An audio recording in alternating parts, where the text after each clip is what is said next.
สวัสดีตอนเจ้าทุกท่านครับเราเข้าคือไก่ก่อน วันนี้อากาศเย็นสบายเนาะหลังจากฝนตกแต่ว่าโอ้แต่เนาะเดี๋ยวไปดูแม่สีนวลก่อนบอกว่าลูกจะออกหรือยังเนาะฟักมาได้21 วันแล้ว เดี๋ยวไปดูกันก่อนเนาะโอ้แม่สีนวลมีลูกออกแต่มีกี่ตัวนี่ออกแล้วนะขนาดเลย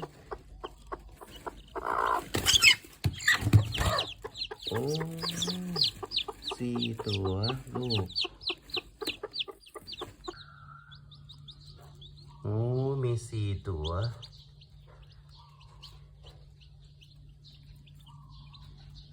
แม่จะออกเพิ่มอยู่